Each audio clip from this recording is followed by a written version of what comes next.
同志们，大家好啊！我很感谢，等，这是我的一次我说中文 in a speech， 我感谢主办方，万象区块链实验室肖博士的邀请，我非常高兴，也非常荣幸来到上海，参加2017第3届区块链全球峰会。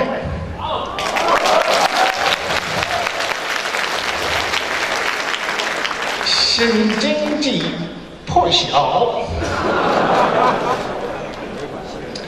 同志们，毛主席说，我们都是来自五湖四海，为了一个共同革命目标走到一起，这不正是这个峰会的成果吗？是不是？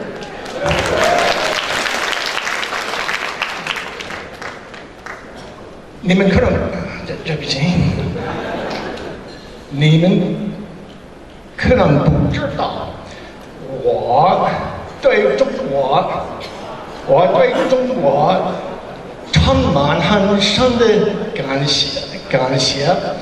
我在1983年到1984年，在北京师范大学学习中文和中国文学、中国古代历史和哲学，从老子和孔夫子到马克思、列宁、毛泽东思想，特别是辩证唯物主义。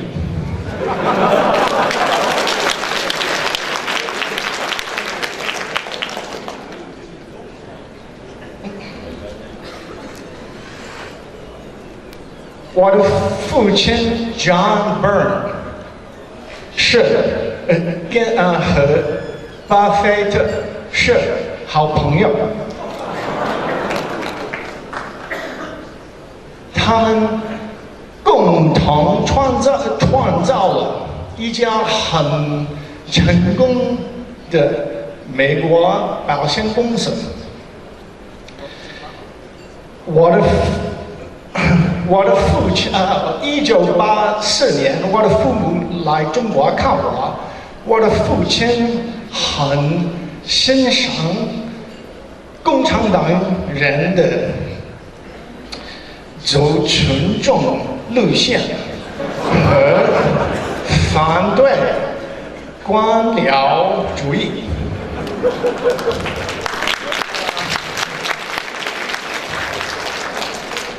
在1984年，《财富》杂志介绍他如何运用毛泽东思想管理大型美国公司。他推崇4年以前，他怎么说？他不幸去世了。1天以前，他告诉我，他在北京和上海的2周是他一辈子最好的回忆。我在中国的经历深深的影响我和我的经营公司的理念。我觉得区块链技术可以帮助中国和美国的合作共赢。很遗憾，我在过去33年没有机会说中文，请允许我用英文介绍我们美国区块链的情况。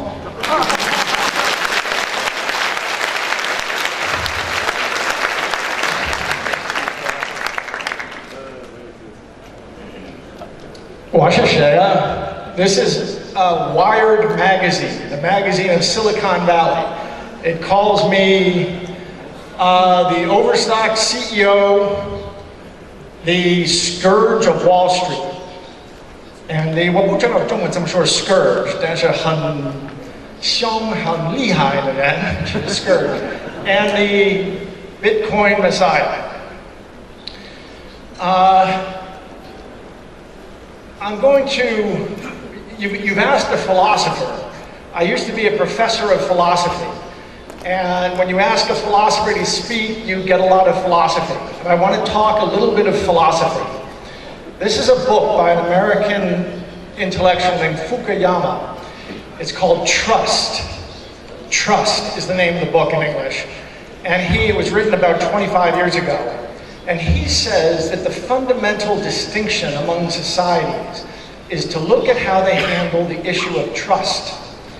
And that really, that you can tell all of history in terms of how they handle trust. Now, he makes a very funny prediction in here that turns out to be very wrong. And I want to tell you, just because it is so funny, it shows you how wrong an American intellectual can be.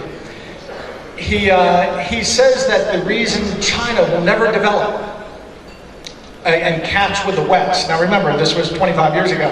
He said it was because in the West, we have institutions that we all can trust. But in China, the biggest institution that people trust traditionally is the family. And that beyond the family and the main government, there were not enough institutions that could be trusted. So for that reason, he said, China will never develop. But that was 25 years ago, and I know he looks very foolish now, and I'm glad. Incidentally, I left China in 1984 and never came back. I came back in 1999 briefly. But other than that, I've not been back since 1984, and I'm so pleased to see what I see in China. It makes I get choked up. So if trust, we all understand that trust, that blockchain lets us trust. And I love the expression I saw yesterday from Xiao Boshi, that in America we have this slogan, in God we trust, but now we're going to substitute in blockchain we trust. 4 years ago, I saw a new age riding to mankind coming on a blockchain. And I wanted to own some fundamental processes of that new age. And, first I'm going to tell you, here's the real philosophical importance of what's going on, historical importance.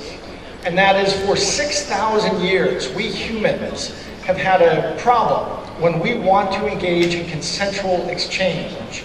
We don't know if we can trust each other. I'm going to sell you a camel, you're going to give me a gold coin. I do not know if the gold coin is debased or not. So there's an institution, a mint, the person the entity who has the monopoly on violence creates a business. And the business prints gold coins, puts his face on it, and anyone who debases it gets killed. That's just a business model. It's a business model that lets him monopolize monetize, make money off his monopoly on violence.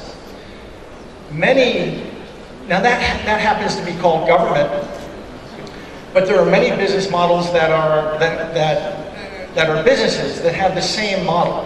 That they basically are there so strangers can engage in exchange, and we do not have to trust each other. We all just trust that institution. The magic of blockchain is that we aren't going to need those institutions anymore. And some of those institutions are government, and some of them are private businesses. And in different countries, we draw the line in different places. But the main event is blockchain is going to gradually let us find ways to trust each other without all those central institutions, which we have found in the West. The great handicap, it seems to me, is we have learned how those institutions can be corrupted. And the founding fathers of the United States, they had one concern. There's actually a book of papers written by 3 of the founders, and they said some very interesting thing. They said that we studied all the ancient attempts at democracy, all the ancient and modern attempts, this is 200 years ago, and we designed our Constitution to fit. We saw all these other attempts at democracy, we looked at the ways they failed, and then we designed this Constitution to address all the way they failed. But there's one problem we don't think we have solved, and that is the problem of basically corruption. They used a different word for it, but that is what they meant. That's really been our weak spot. So the blockchain is going to let us find ways to trust each other without the reliance on those institutions. So I picked 5 areas that I wanted to have a stake in. And they were the most fundamental processes of this new age of history that is coming before us. And I thought they would be the creation of money, so blockchain meets central banking. The creation of capital. And there's an economist I much admire who says that all capital begins with land titling. And then if you look at the history of the West and when we began advancing, it's when we got land titling correct. Then where you combine capital with human entrepreneurship is Wall Street, is capital markets. So I wanted to have blockchain meets capital markets. And because I hope that in the future, I'm still a liberal. Even though I study Mao and Marx, I'm still a liberal. And consent of the governed still matters to me. So I believe that identity and voting were the other areas I wanted. So these were the 5 areas I wanted to be involved in blockchain. Blockchain meets central banking, and we have a company in Barbados called BIT. We know that you are working towards it here, but we are very close to releasing, we call it central bank in a box, a laptop that a central banker can just issue fiat currency, and we are ready to unleash, we are ready by December. We hope to release to a country the ability to digitize their currency. And it's all the different component apps are being finished. On the second one, I have nothing to say right now. On the third, I believe, we made we have a company called T0, and it is blockchain meets Wall Street.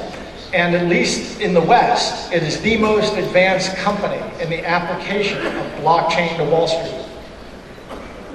Then we have an investment in a San Francisco company called Identity Mind, and an investment here in Europe in a wonderful company called Settlement that is doing identity and voting.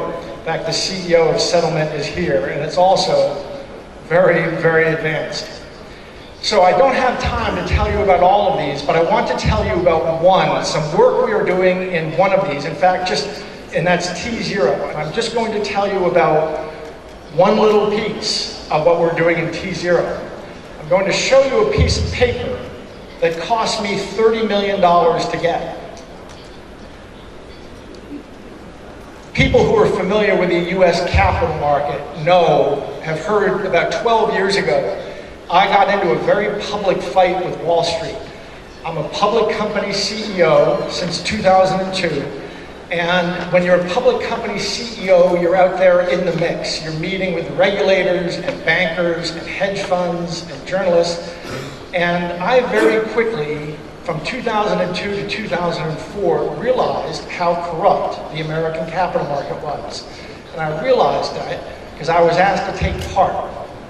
I would meet with hedge funds who more or less would ask me, once they got to know me, basically they would say, hey kid, if you're willing to play ball, we can make a lot of money together. So I started going public about all the crooks on Wall Street, and Wall Street hated me. And I got into this very public fight with Goldman Sachs and some others. And I ended up spending $34 million fighting them, and I won $35 million from Wall Street, so, in 10 years. So, but here's the piece of paper that cost me, I'm sorry. I left out, I wanted to mention, to explain why I picked the area I'm going to show you. I want to remind you of, in 2008, when the world was falling apart, Alan Greenspan was asked to testify before Congress and to explain what was going on. And he said these words that have really been overlooked.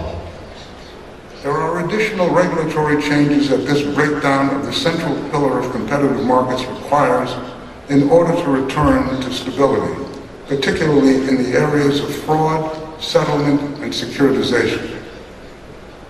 Well, securitization was the mortgage-backed securities. Fraud was Bernie Madoff. Settlement. People have forgotten 2008 crisis was primarily a settlement crisis. The American settlement system froze on the morning of September 15th, Wednesday, September 15th. No one knew who they could even trade with. The settlement system froze. I'm going to show you in part why that happened. This is the piece of paper that cost me $34 million to get. This is an internal document from Goldman Sachs. We wanted to see how big a part of Goldman Sachs is the business of securities lending, which is the process that underlies short selling. I thought it was 5 to 15%. I heard rumors it might be 25%. Turns out 75% of the revenue of Goldman Sachs comes from securities lending. Goldman Sachs is a securities lending desk with the name of a bank on the door. That's why when I started investigating and talking publicly about the area of short selling, the whole world in America, the whole establishment came down on me. And the press, the television, everybody said this guy is crazy, don't listen to him. Well, it was because it turns out I was stepping on some very big toes. They were 75% of Goldman Sachs' revenue. This is what happens. To understand short selling, everybody at least generally understands short sellers borrow stock and then they sell it. What really happens though is, let's say the beneficial owner, the pension fund or the investor has some stock and they custodian with a bank.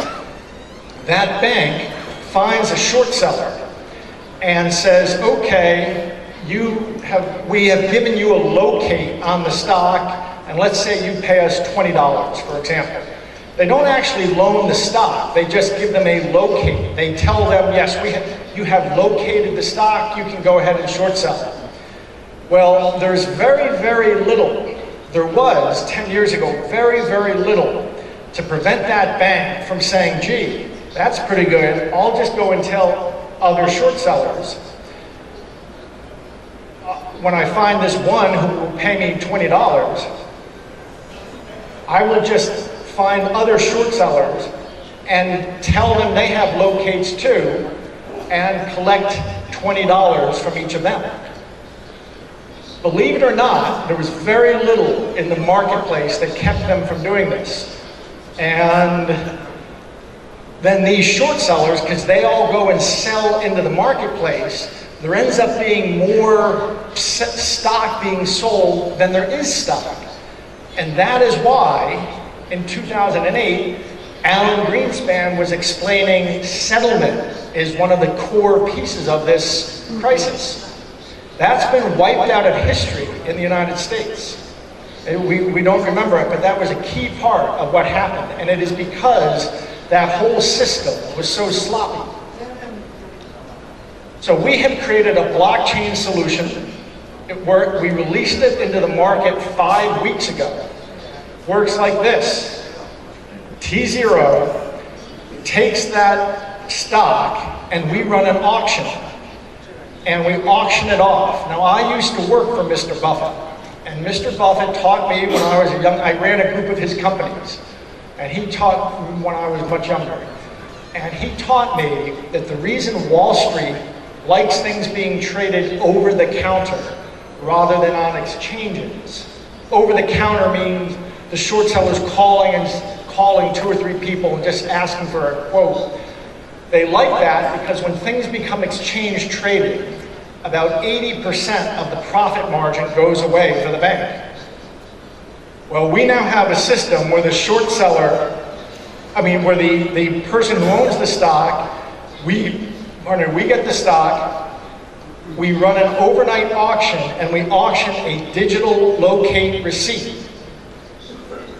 Because it is a much better system, the prices are contracting. The spread is dramatically contracting. Let's say it's now worth $10 because it's now a clean, efficient, transparent market rather than a private market, a quiet market, an over-the-counter market. So say it's $10. We auction it off, take the $10, and we give 8 of it back to the person who owns the stock. And we keep 2. Beautiful. Goldman Sachs isn't going to like it.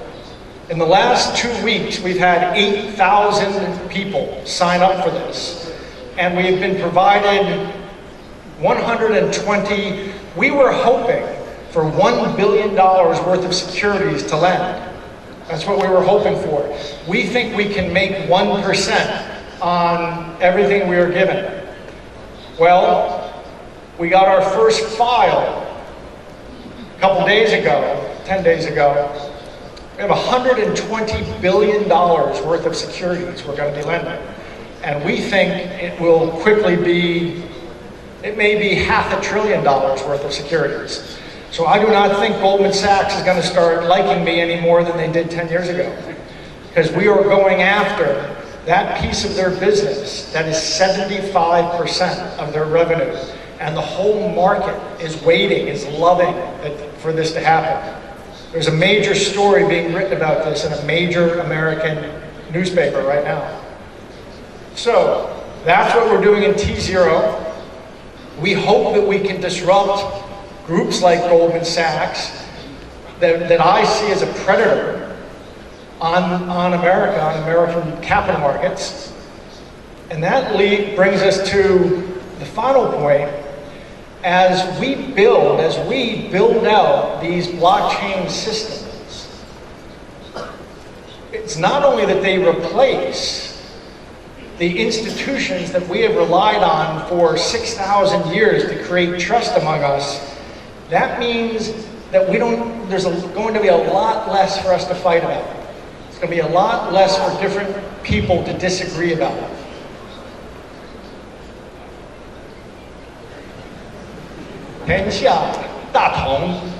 That's what I see in blockchain. Thank you very much.